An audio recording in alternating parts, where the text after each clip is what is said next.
présentement un ingrédient extrêmement explosif, à savoir le trafic illicite d'armes qui continue d'entrer dans le pays. Il faut redoubler d'efforts afin d'endiguer ce flux d'armes, comme le prévoit la résolution de 1692 du Conseil. La République dominicaine a collaboré et continue de le faire de différentes façons, en prenant de façon responsable des mesures pour prévenir le trafic d'armes et de munitions et tout type d'activités illicites. Et ce, conscient que nous sommes du fait que notre interlocuteur haïtien, qui est indispensable pour que tous les efforts avancent dans ce domaine, a des capacités d'action limitées. Néanmoins, des secteurs mal informés ont essayé de qualifier notre pays comme étant un pays de transit pour cette contrebande, ce que nous nions catégoriquement.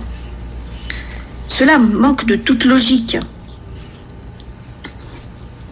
et conduit à penser que, loin d'essayer de trouver une solution viable comptant sur le soutien de la communauté internationale, d'aucuns s'évertuent encore à fausser la réalité pour retarder des mesures qui n'ont que trop tardé.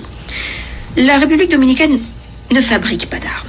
Elle a une législation stricte pour l'utilisation et la vente d'armes. Nous les appliquons strictement. Nous avons le taux d'homicide le plus faible de la région. Nous avons des ports, nous avons des